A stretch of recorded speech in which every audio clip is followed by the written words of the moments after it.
Good afternoon, everyone. Thanks so much for being here. I'm Brenton McCluskey, Director of Strategic Development and Communications at the Water Center at University of Pennsylvania.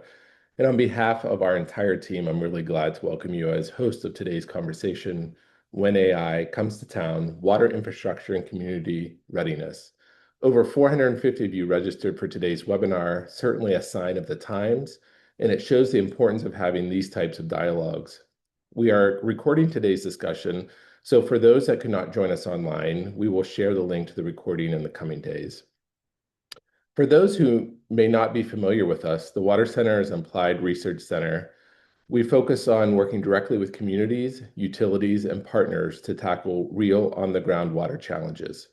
That can range from technical assistance and collaborative research to helping translate complex issues into something more actionable for decision makers. Our work touches on areas like leadership, innovation, climate resilience, water equity, but if there's a common thread, it's really about helping communities navigate change and make better, more informed decisions about their water system. And that's exactly why we're here today. Because AI is no longer something abstract, it's showing up physically in communities through data centers and other infrastructure, and that has real implications for water.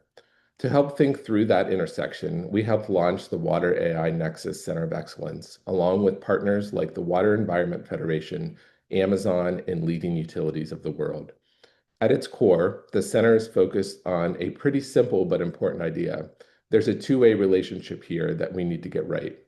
On one side, there's water for AI. How do we make sure that this new infrastructure is using water as efficiently and responsibly as possible? That's today's discussion. And on the other side, there's AI for water. How can we actually use these tools to help utilities and communities better manage water systems, especially as challenges around scarcity, infrastructure, and climate become more complex? We have an upcoming in-person meeting on April 16th, our Spring Water Policy Forum, AI for Water, Policy at the Speed of Technology, that will focus on this topic. Emma has put a link in the chat about this event. Today's webinar is really about bringing those ideas down to the community level. What does this mean in practice? What should communities be thinking about? And how do we prepare for what's coming next? We are excited to have such a great group of speakers and participants with us today. So with that, I'll hand it over to Nina Morris, Director of Sustainability at the University of Pennsylvania, to get us started. Thanks for joining us. Thank you so much, Brenton, for that introduction. Good afternoon and welcome, everybody. I'm Nina Morris. I'm the Sustainability Director here at the University of Pennsylvania. I'm delighted to moderate today's webinar, When AI Comes to Town, Water Infrastructure and Community Readiness. Thank you for joining us this Monday, March 30th, for a conversation that is both timely and increasingly urgent. So before we begin, I'd like to briefly situate today's discussion within the broader context of Penn's Climate and Sustainability Action Plan 4.0 and our institutional commitment towards carbon neutrality by 2042. That plan is grounded not only in long-term ambition, but in measurable progress. And as of fiscal year 25, Penn has achieved a 49% reduction in our greenhouse gas emissions for our main campus. And putting us nearly halfway towards our carbon neutrality goal. One of the most significant contributors to that progress is Penn's long-term solar power purchase agreement, which helped initiate the largest solar facility in the state of Pennsylvania, a 220 megawatt installation. These achievements underscore the important point for today's conversation, that reaching climate goals at scale requires early coordinated infrastructure decisions, cross-sector collaborations, and a willingness to think beyond traditional planning horizons. The same principles apply as communities contend with AI-driven development and its impacts on water, energy, and public systems. Across the country, AI-driven development is no longer distant or abstract trend. It is here and developing rapidly. Cities like Phoenix and counties like Loudoun are on the front lines of this transformation. They are where large-scale data centers are being sited, where new infrastructure demands are being felt, and where local leaders, utilities, and communities are being asked to make high-stakes decisions in real time. As AI and digital infrastructure expand, they bring the potential for economic opportunity, but also profound implications for water systems. Data centers and advanced manufacturing facilities can place sustained pressure on local water supply, treatment capacity, and long-term planning. These impacts are especially significant for fast-growing regions that are already navigating population growth, resource constraints, climate stress, and aging infrastructure. And from Penn's perspective, these are exactly the kinds of interconnected challenges our sustainability framework aims to address, where climate goals, infrastructure capacity, and community well-being must be considered together, not in isolation. And when AI comes to town, water infrastructure is at the front lines. Local governments and utilities are being asked to evaluate projects that move faster than traditional planning cycles, require unprecedented coordination across sectors, and raise important questions about transparency, public trust, and long-term resilience. Today's webinar is focused on how communities can prepare for this moment, how cities, counties, utilities, and policymakers can move from a reactive response to proactive readiness. Our discussion will explore forward-looking approaches to infrastructure planning, siting, and permitting, as well as coordination between the tech center and water providers. We will also have time at the end for audience Q&A, so please add your questions to the chat. So with that, I'm happy to introduce our speakers who are engaging with these challenges firsthand. Mayor Kate Gallego of Phoenix joins us from a city that has become a national focal point for both advanced industry investment and long-term water stewardship, demonstrating what it looks like to plan for innovation in a water-constrained environment. Michael Lesniak of Aquatech International brings a global and technical perspective with deep experience designing water systems for some of the most water-intensive data centers and advanced manufacturing projects underway today.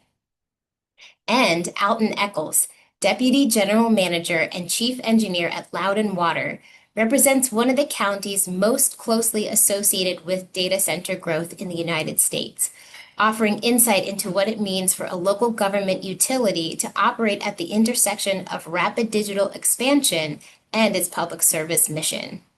We're excited to begin today's discussion. Thank you again for being here, and we look forward to a thoughtful and engaging conversation. So I'd love to start with you, Mayor Gallego. Can you start by sharing a bit about your role as mayor and how you've been approaching growth and infrastructure needs in Phoenix more broadly? And in that context, how has your administration balanced economic development opportunities like data centers with the realities of water supply and long-term infrastructure planning?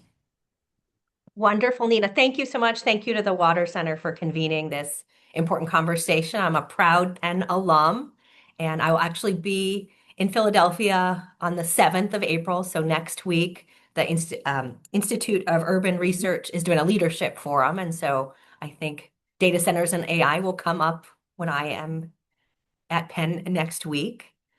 By background, before I got my MBA from Wharton, have an environmental degree and have been very passionate about power and water. Before running for mayor, I worked in power and water, which is an unusual background for big city mayor. You see a lot of lawyers out there, a lot of people with a public safety background.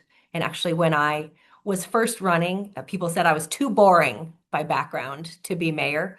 But it has turned out that water and power have been such a big part of what's happening in our country and particularly in Phoenix that it's maybe come out to be a good background to have. We are a proud tech-focused city.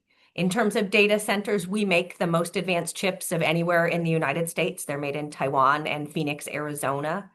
We're definitely a tech-forward city. We use AI to manage our water system, which is an enormous water system. Phoenix is more than 500 square miles, so when AI can help detect leaks, that's good. Well aware I'm coming to you because of data centers right now. And again, we're very much a city that embraces technology. We're the largest autonomous vehicle zone anywhere in the world, so a lot going on with tech and AI. Alton has us beat in terms of number of data centers, but we are a top 5 communities for We have one of the largest concentrations anywhere in the world. We are a desert city and a very hot desert city. We are the hottest big city in the country. We have hit 106 degrees this month, which is about 25 degrees hotter than normal. So it's definitely between the drought that we are experiencing and the heat, it is quite a time for infrastructure in our community. 40% of our water comes from the Colorado River, and right now there's a proposal from President Trump's Bureau of Reclamation to really cut central Arizona, which would include us, so perhaps about to be much more water constrained.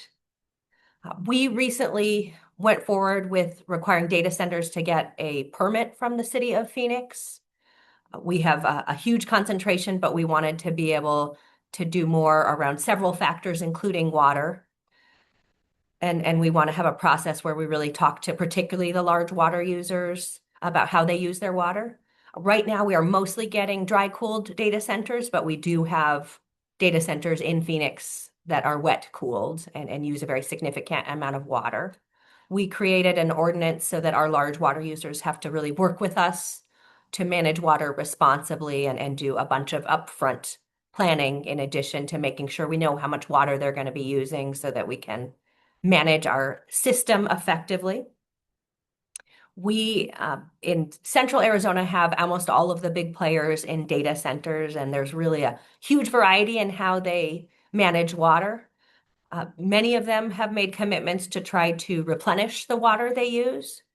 60% of Phoenix's water comes from a river system called the Salt and Verde River System, and we've seen some of the big tech and AI players doing water replenishment projects on that system. So invite you to come to Arizona and go for a canoe trip on the Verde River, and you can see that some of the tech companies have done projects where they've taken out invasive species and helped make sure that the water system is much healthier and doesn't have those invasive species, which tend to suck up a lot of water more than our natural plants. So if you look at some of the bigger companies, we've had Google and Microsoft and Meta have made that type of investment in our watershed system. I would say in general, the big private equity owned companies have not always been as focused in that area, or the big co-location facilities in terms of water replenishment. So we'll often ask them about what their commitments are around water, and many of them do not have any at all. So a huge variety in terms of what we see with these data centers and AI companies. We're also learning that many of the companies nationally who have a big AI presence but don't own their own data centers that have facilities in Phoenix, their directors of sustainability have not yet been as focused on what happens at their data centers. And so I'm really trying to work when I work with companies to say, your data is not on the cloud, it's on the ground in communities, including Phoenix and Loudoun County, and you ought to know what's happening in those communities and think about your impact. And so I'm hopeful that more people in my position will start talking about the end users as well and what commitments they make, because their vendors, their customers who own the data centers care deeply about what they think. And so much of the progress we might make in water can be driven by people who buy AI services and the companies who operate the software. So we've seen a big change, and people are beginning to become more aware and more asked about it. But we still have a lot of progress left to be made, and I'm looking forward to this panel to learn more about what others are doing. Thank you. Wow, so many wonderful thoughts. Thank you for sharing that with us, Mayor. And I think we're going to pull on a lot of those threads as we move through today's conversation. And so you mentioned Loudoun County also being a big hub of data centers. So I'm excited to turn it over to our next panelist, Alton. Alton, can you give us an overview of your role at Loudoun Water and what you've been leading around the growth of the region as it relates to water infrastructure needs? And given Loudoun County's concentration of data centers, how has that shaped the way you think about future demand and system planning? Well, thank you, Nina. I really appreciate the opportunity to be here today. Again, I'm currently serving as Deputy General Manager and Chief Engineer at Loudon Water, and through my career here at the utility, I began into the organization working on some of the original projects to build out a reclaimed water system that we've been employing to help serve the data centers in our community. And, I've kind of grown through the organization during the time at which most of the data centers have been constructed and come online in our system. So I've really been able to see that from its inception through, now working more in policy and leadership roles in the organization, how we've really had to really, I think some of the keys to success have been frequent planning, updates. We take planning very seriously, and our organization really has always been one of vision, of looking well into the future at what the needs might be in a community that's been, really rapidly growing for its entire history. And I'd like to take just a few minutes to talk about the history of the organization because I think that is important in understanding, how we came to be and how we evolved in our management of the data center industry. Um, to elaborate a bit, we serve the unincorporated areas of Loudoun County, again, which is a suburb of Washington, D.C. And we were established in 1959, and importantly, as an independent authority under Commonwealth of Virginia Code. So we're completely independent of the state and independent of our local county government. And so importantly, we are supported only by our user rates, which support our ongoing operations and maintenance, and availability charges or connection charges, as some may know them, which support system expansion. So we get those types of questions a lot. How do you manage the data centers putting pressure on your system and the need for expansion and capital investment? And so this model has been really important to us, maintaining success through these periods of rapid growth. Our model really is one of growth pays for growth. So all of these new connections are paying their proportionate share to support system expansion. A little bit more about our service area. It's about 250 square miles in size. We have about 1,500 miles of water main, about 1,100 miles of sewer, and 22 miles of reclaimed water main in our small system that largely supports the data centers. We serve about 350,000 people, and that equates to 88,000 connections. About 5,000 of those are commercial.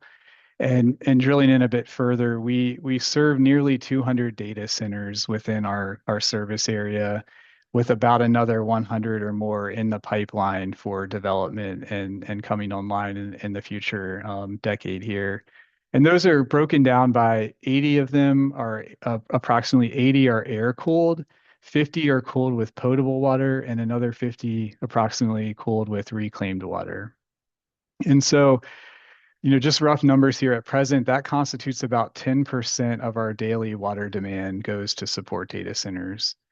And then again, a little bit more about our history. Again, coming into existence in 1959, the Washington region was seeing a lot of growth. Dulles International Airport was located at the eastern edge of our service area. And so a lot of infrastructure was put into place. In the first 40 years or so of our existence, we were largely a wholesale supplier, purchasing water from a neighboring jurisdiction. And we were also purchasing wastewater treatment from DC Water. But in the past 25 years or so, and even back toward our inception, we've always had a vision for the future, wanting to really take a belts and suspenders approach and really prioritizing resilience. So as we transitioned out of that first period, we knew we wanted to diversify a bit and develop our own treatment technologies, our own treatment plants. And so in doing so, on the wastewater side, we put into place an advanced wastewater treatment plant, which was dictated by some of the environmental regulations in our region that are a bit unique. And so the effluent being produced by that plant was really ripe for, another beneficial use as opposed to just discharging it back into the river. And that really spurred on the growth of the reclaimed water system and being able to supply an alternate water source to data centers. But that service area in our system is a bit smaller. It's only about 10 square miles. And that really is where some of the highest concentrations of data centers are in our system. And then on the potable water side of our system, again, about 20 years ago or so, we started planning for our independent withdrawal from the region's main source, the Potomac River. And we developed our own water treatment plant. But what's unique about our system is, again, the Potomac River for the Washington region is managed as a system. So there are a lot of users, and there's actually an independent body that manages the water supply from the Potomac River. And so part of us coming in to request additional withdrawal from that source, we had to come with a unique idea of being able to store water. And we came up with this partnership with a local quarry where we bank water during periods of high flow in a retired quarry. And so during development of that system, again, we were looking at a higher level of resilience and ability to supply during periods of low flow and drought, the unique demand profile that's been growing in our system with the data centers.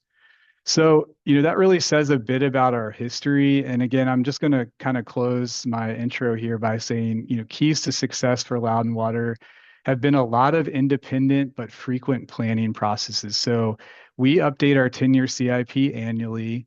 We have a complement to that, which is an annual, we have a 5-year plan of financing, and we update that plan annually based on updates to the capital improvement plan. And we also go through a process where we do rate studies on a 3-year interval. And sometimes in year 2 of that process, we do a check-in.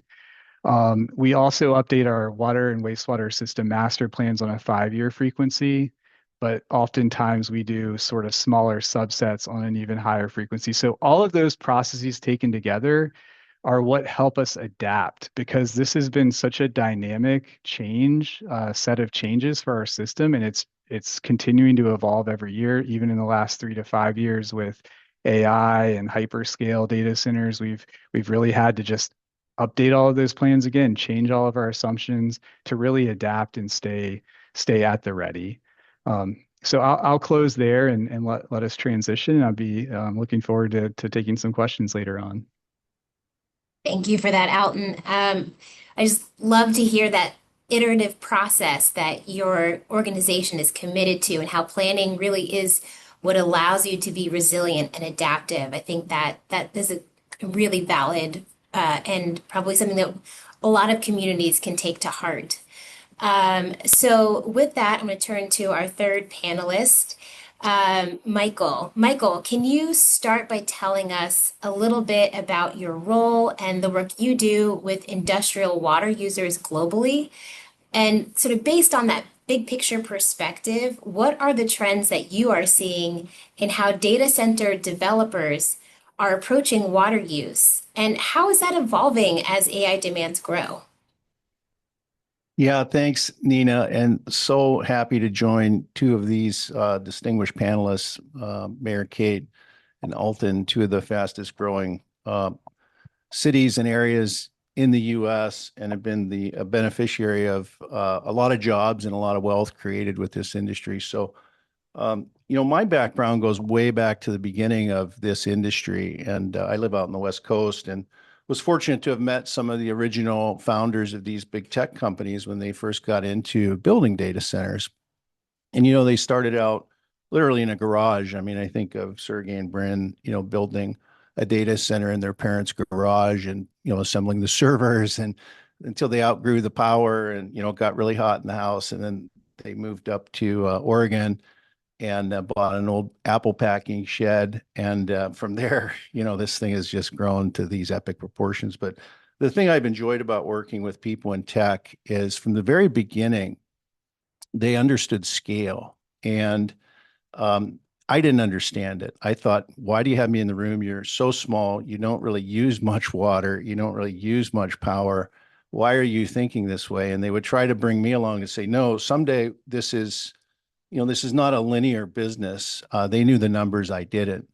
And since then, I mean, we've seen that play out with, hyperscale was a big deal. This new neo cloud is huge, and where we're headed is quite amazing. And now I finally get it. So my view of it is this industry changes rapidly, and the cities and the regulators are generally, looking in the past, not in the future.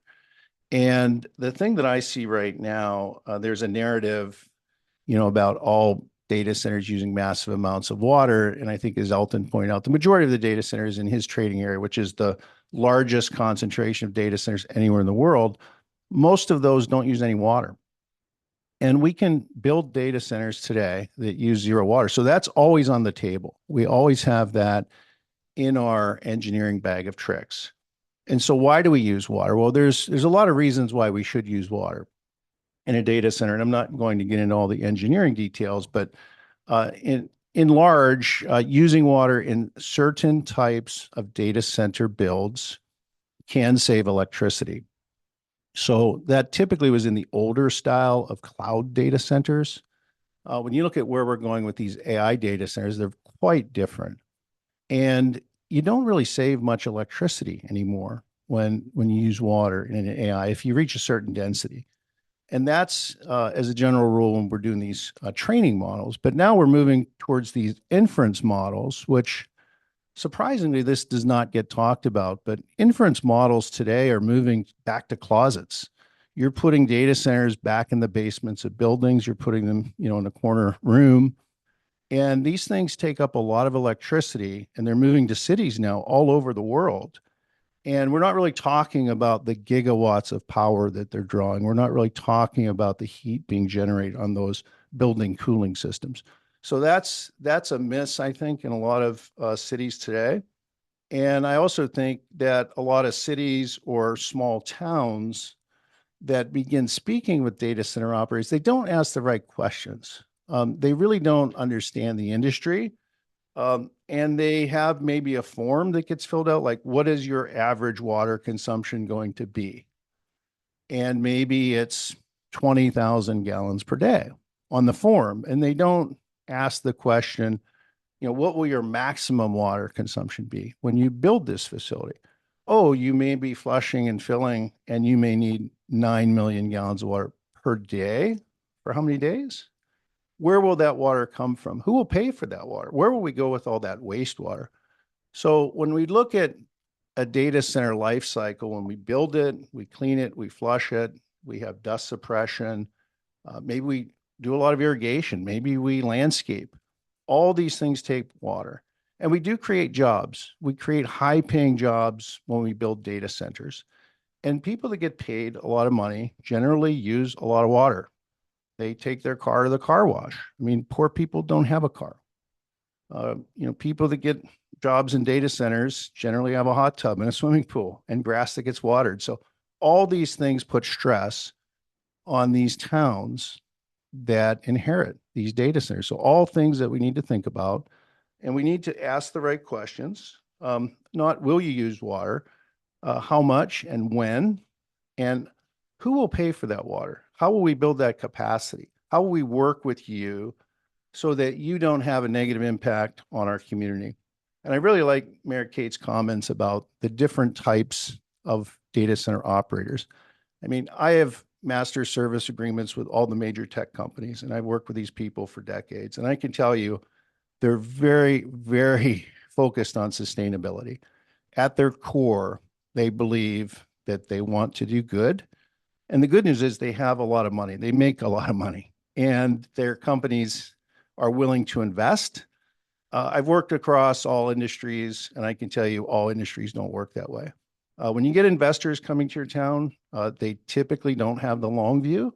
If I'm going to develop a data center site, I'm typically trying to make the most amount of money I can make on the deal and get out of town. So just beware of that when you're working with these various developers. And then these phantom data centers. I mean, if you take phone calls, you're running a small town, you get a call probably once a day, once a week from somebody who, wants to come in and develop a data center. And that, 90% of those data centers will never be built. And even the ones that get announced, most of them are never built because it's very hard to get customers. It's easy to announce a data center and try to sign a power purchase agreement and try to get a land deal, but it's very hard to get customers to move in to those facilities. So that would be my other watch out for those that have signed up that may be representing small towns and communities. That's great, Michael. And I think your experience across the industry is so helpful because you can give us that big picture in terms of, how this is showing up and how communities can respond. So grateful for your perspective on today's panel. So with that, I guess I'm going to open this question to actually Mayor Gallego and Alton. Are you seeing the current permitting and planning processes? Are they equipped to handle the speed of AI-driven development from your experience? And maybe, Mayor, you can start. Mhm. We see a lot of new technology and changes that happen incredibly rapidly. So Michael mentioned that cities are not always caught up with it.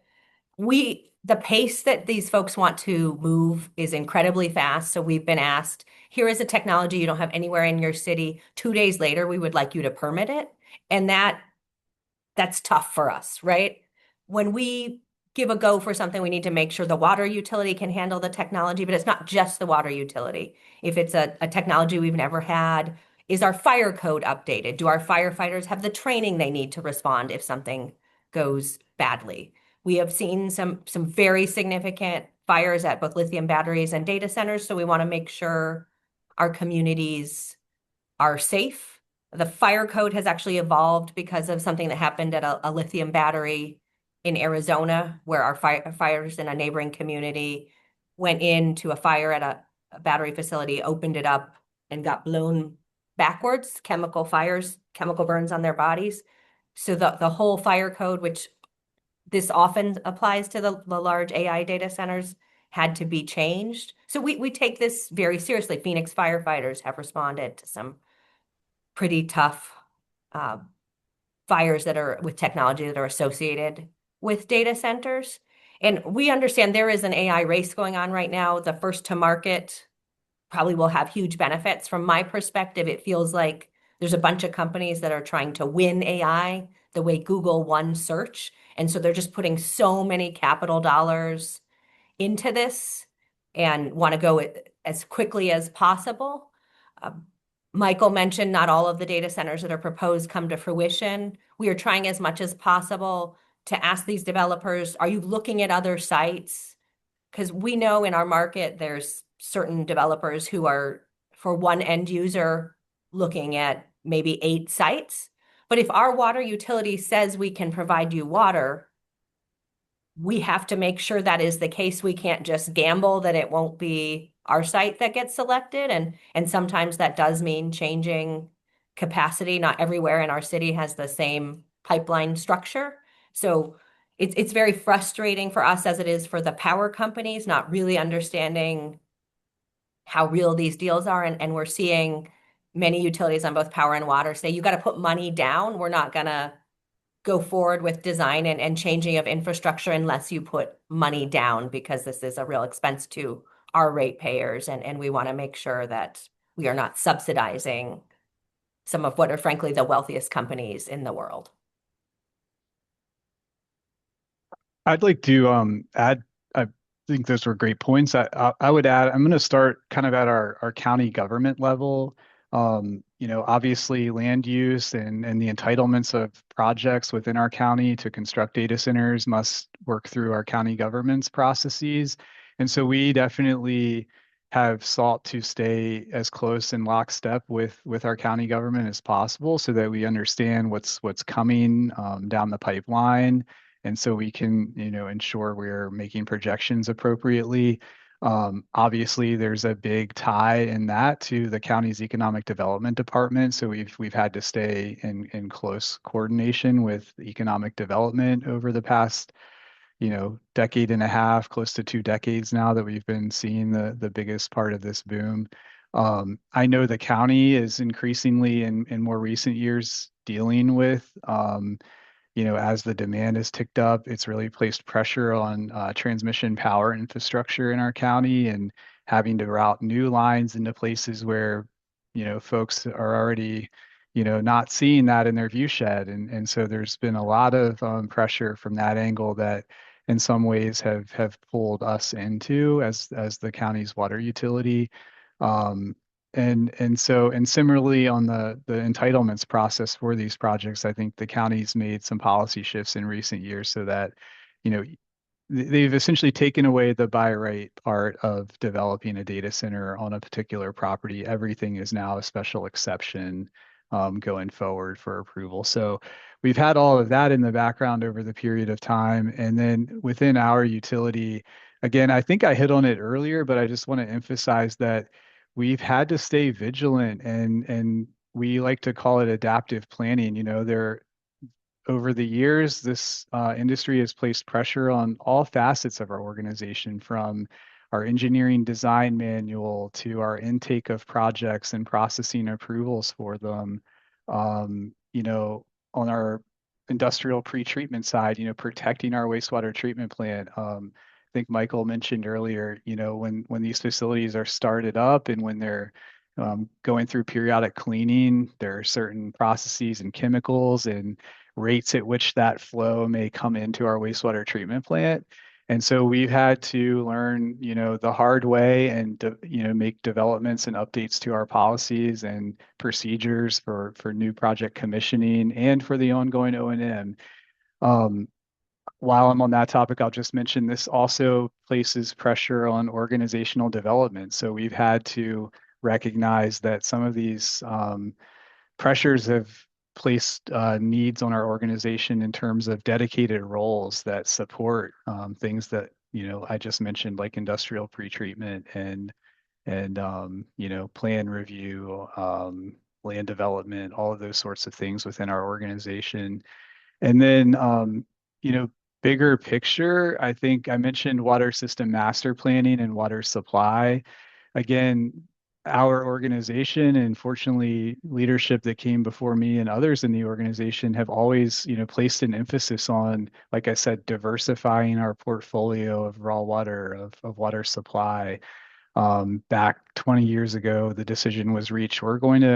We have 50 million gallons per day in our wholesale contracts with our neighboring jurisdiction. We're going to, our projections are showing a build out to 90 MGD. So we're going to develop that additional 40 million gallons per day independently of this other source. And it's going to give us a lot more resilience. And I mentioned earlier, we're going to develop water banking in a partnership with the local quarry. So we're right now constructing phase 1 of that program where we're able to bank water in a retired quarry. And our partnership with this local quarry operation is that they're going to have 4 more quarries over a period of time that they're going to retire, and we're going to be able to bank that much more water to provide resilience to, whether it's data centers today or it's something else tomorrow in our system. We've taken this approach of we're always going to remain adaptive to what comes toward our utility. That's fantastic to hear. And it sounds like, both from Mayor Gallego's perspective and Loudon Water's perspective, the key theme is really like learning from those hard lessons and incorporating that into your planning so that you can better respond and protect the community, but also be, ready for the opportunity as well. So this next question is for all the panelists. What does good coordination look like between cities, utilities, and developers? And what does that look like in practice? And in your perspective, who needs to be at the table earlier in that process? And Michael, maybe we'll start with you.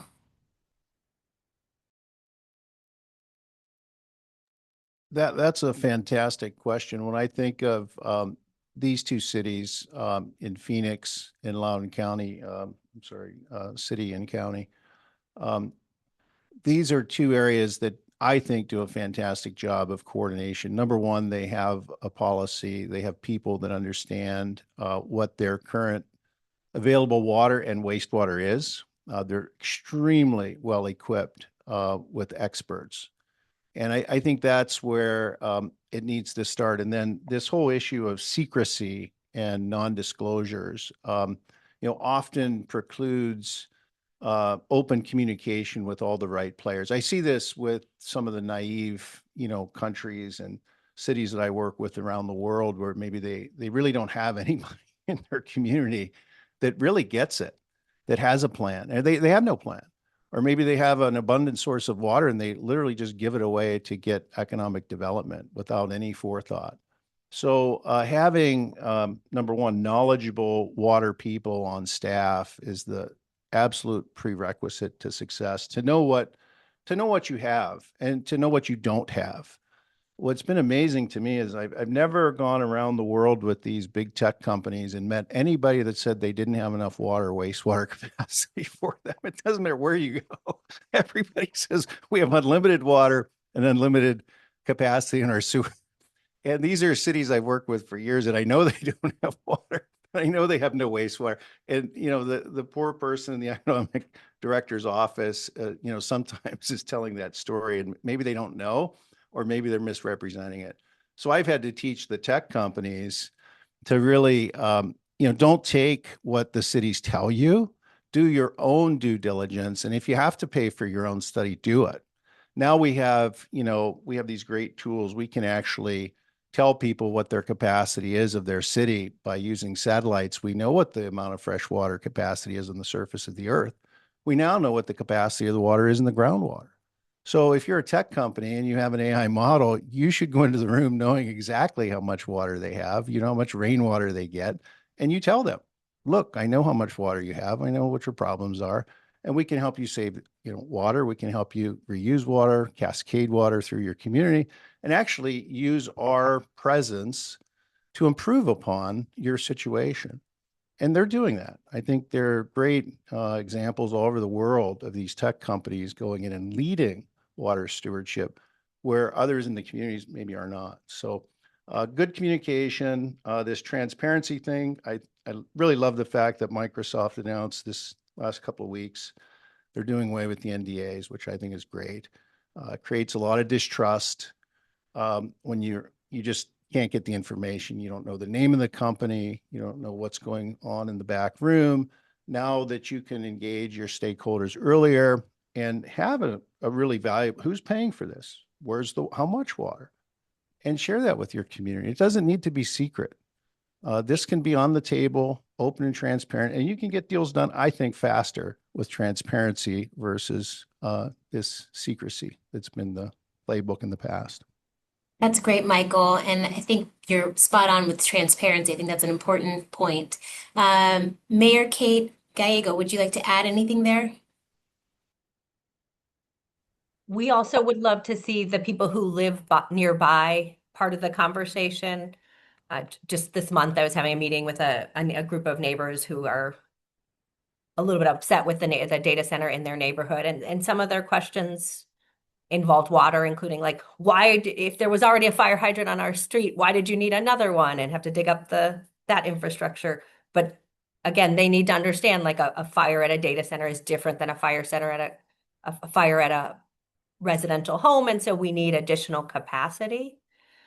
We are trying to see in areas where we have clustering of data center, how much is their ability to coordinate so that, not everyone is flushing at the same time, or can we all work together? Because we have to deliver at peak, right? We have to think about what is the most complicated day for our water and power systems and make sure that we're ready on those days, not just average. And so the more coordination, the better. But I think the metrics that Alton and Michael mentioned are really important. It's not just average, it is peak. Another thing I would mention is a huge challenge for our country, but for AI as well, is not enough people are going into wastewater. It's becoming an increasingly technical industry, and it's so important to get it right. If we don't get it right, you've seen communities that have had some really terrible discharges that sort of can really slow all economic activity. It is such a vital industry, and with more and more tech and complexities and the chemistry getting more complicated, we need great people who will go into that industry, and maybe we need a better names for it, but it's one of those things we have to get right, and it's just not been as much attractive to people trying to decide what to do with their careers. So if we can ask Penn to help us in that area, we would I love was it. about to say, I feel like this is a great nugget for Penn to take and do something good with. Alton, do you want to add there? Sure. And I think those are some great comments by Michael and Kate. I wanted to also emphasize utility rates and rate setting. I think that's an important consideration. You know, I mentioned it earlier as an independent authority type utility. We are independent in terms of our rates and not tax supported. And I am biased, but I believe that is a crucial ingredient for success for water and wastewater utilities. But just speaking from experience, just just around the time of the COVID-19 pandemic, our utility, like I said, we go through 3-year cycles. We do a rate study, and then oftentimes that rate study may show rate increases needed for the next 3-year cycle. And we entered into that cycle, like I said, just before the COVID-19 pandemic started, and there were some rate adjustments made, probably around 3% per year. And then we went through and experienced everything that we experienced during the COVID-19 pandemic with inflation.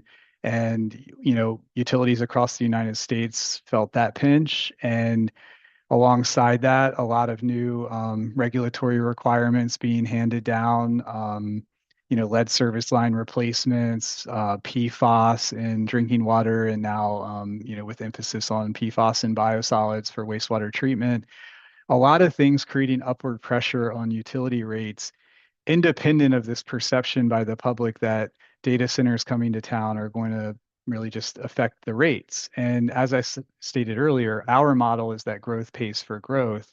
And oftentimes what we see is, customers aren't, you know, water and wastewater is sort of just out of sight, out of mind until it's time to adjust rates. And we see that most of the dialogue is around, you know, um, a thought that this is all being driven by data centers and data centers in our community. And so what I'm trying to get at is I think it's important for utilities to really pay attention to their rate setting, their rate modeling, and do it frequently. And also to communicate with customers about their rates and what is really putting pressure on their rates and what isn't. I think that's something that's very important as a takeaway for other utilities that may experience data center growth in their system. Such a good point. And I could talk and give you guys questions all day, but I don't know if you've seen, but there's many questions in the chat. I think people have, found this to be an exciting conversation and have their own questions to ask. So I'm going to turn towards those now. So one that I think maybe everyone can respond to are, one of the main discomforts surrounding data centers is the lack of transparency around how much amount of water data centers are using, which makes community members assume the worst. How do you think how do you work with these tech companies to ensure transparency in their water use? And how do you communicate this effectively to your constituents? I don't know. Michael, do you want to start? Because I feel like at least that first part of how you work with tech companies could be something you can provide some insight to. You're on mute, Michael. Yeah, the first thing I would like to point out, and this isn't intuitive, and I think this is where a lot of trust gets lost. When you think about a data center, you do not want to give up the coordinates of a data center and let people know it's a data center. As an example, you could never find a list of the addresses of Amazon data centers, the largest cloud in the world. It was leaked by WikiLeaks. And that was a big deal when they announced all the addresses of all the data centers. So why should we care about the addresses of data centers? Because these are security assets. Data centers are getting bombed right now in the Middle East by Iran for a reason. You shut down a country, you shut down its data centers. So that's number one. There needs to be secrecy, and there will always be secrecy, I hope, with these national security assets. Now, when it comes to water, I don't know why people think they can't get the use of water of data centers. It's published by all the major tech companies. You get their sustainability report. They're very transparent, and it really irks me when these people say you don't know what's going on. You know exactly what's going on. And the bottom line is they don't use a lot of water. And it's right in the sustainability reports. And people think that by some disclosure, there's something sneaky going on, that they're somehow using all this water somewhere. It's basically not happening. These are not huge water consumers based on my observations. Mayor, what's your perspective on that? So maybe a little bit different than Michael.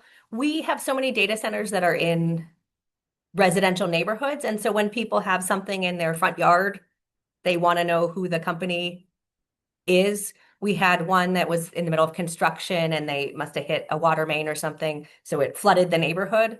If your street is flooding, obviously you call the city. In our case, we are the water utility, but you also want to be able to talk to the company that's across the street from your house. And so I am really trying to encourage all of the data centers in my community to have a community affairs person who will talk to the people who are immediately around. This is particularly important, I think, if they're in a residential neighborhood, but healthier communities are ones where we're talking and we're addressing challenges. There are many challenges that have nothing to do with water, but that businesses ought to work on with their neighbors. And so I do see some value in that. We've had legislation in the state of Arizona proposed but not passed that would give more aggregate data. And I think that would be very helpful for people to understand what percent of our water goes to this sector. It is in Arizona, it overwhelmingly still is agriculture that is our top water user. But just to have accurate conversations seems valuable to me. We, as the water utility, cannot disclose the water use of a single customer, but maybe in a bigger picture, we can have more accurate conversations. In Arizona, the cooling is sometimes complicated because we are so hot. So Microsoft has been transparent and they've said we are dry cooled within this temperature range, but that we might need to switch cooling systems above a certain heat. I think like 90, something in the 90s, they change how they cool the facility. And that lets us have a real conversation with real data, and that I think can breed more trust, especially as data centers become a bigger and bigger part of our economy here. It's fair to have a conversation about resource use and what's happening. We have now some of our utilities are building natural gas plants that are explicitly for data centers. So the data center is a financial participant and pays upfront for the data center or for the power capacity. And some of these are using groundwater. And so that is a finite resource. And it's fair to have a conversation about how much of our groundwater goes to which sectors and what we are doing to make sure it's sustainable. To me, that is healthy and makes sense. I have always thought of groundwater as our insurance supply. When our surface water, our river supplies have challenges like drought, that's when we go to that finite supply with groundwater. And if the data center is doing recharge, if it's less finite, that's important for residents to know and maybe makes them feel more comfortable about using groundwater if there is that recharge component. So to me, having real data leads to healthier conversations. Hey, Nina, one point I would add, and I met Mayor Kate 3 years ago at the United Nations World Water Day in New York City, and they reported from the United Nations what is the biggest gap in water sustainability globally for all countries, and the number one gap is data. And believe it or not, most industries don't report their water. Most people don't report their water. I've often said if there's one thing I could do in my water career that would have more impact than anything else is passing a law in every country, every state, every city that requires water to be metered and publicly disclosed. I will never achieve that in my lifetime. I'm absolutely convinced. I've tried so many times in so many cities and towns and been unsuccessful. Water is power, and people that hoard water get really rich. And they're some of the richest and most powerful people in the world. And so there's a tremendous barrier to disclosure, especially agricultural water. And there's no reason for it. We have technology today that should absolutely make that a non-event, but it's not about data centers. It's about all water, surface and groundwater in the world. on this planet. Very good point. And I hear that message from all of you, how important data is to the transparency conversation. And that really helps us plan and adapt, which again goes back to Alton's point about how important it is to be adaptive in your planning processes, because this is a new challenge that we're facing. Sort of building on the technology lane, are there promising technologies that might mean cooler processors or ways data centers might, over time, use less water for cooling? Just curious if anyone has any thoughts for that question. I would be happy to take that one and say yes, yes, and yes. And not only for data centers, but for the power that data centers consume. And when you look at, these new nuclear reactors that are going to be coming out that are basically liquid salt cooled, and a lot of them are gas cooled with closed gases that use no water. Nuclear power plants in the future, Mayor Kate's nuclear power plant out in the desert consumes most of the wastewater of the entire city of Phoenix. And they don't have any wastewater left because of it. I mean, they wish they had more wastewater to use. But, future nuclear power plants won't use any water for cooling.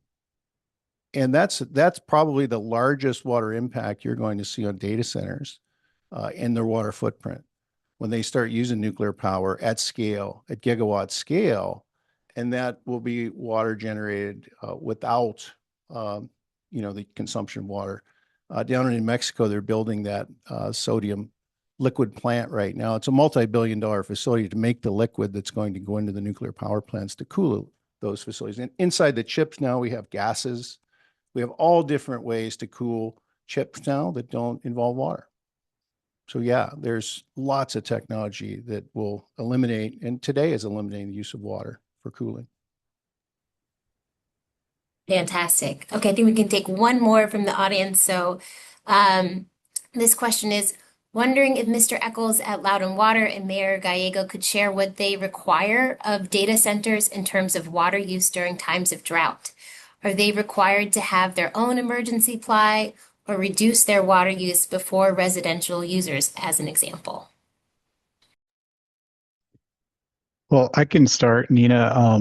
Here at Loudon Water, we, answered simply, we don't have any particular requirements on any customers. And really drought restriction type plans are managed at our county government level and at the regional level in the DC region by the Council of Governments.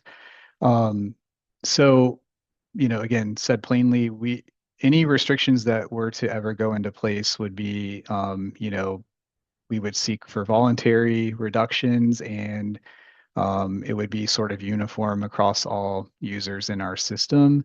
But I guess where I would go with that question, and I would take it back to, we seek to make available the water needs of our system, at the service of our county government. And so that factored into all of that sort of long-term planning that I described earlier, where we've developed our own drought resilience in banking water in quarries and having alternate reservoirs that are, outside of our primary source of supply of the Potomac River. And that is really, our answer to the question of what happens during drought. And we've actually seen, several dry years in a row here prior to 2026 in our region, and we've been able to weather that, without issue.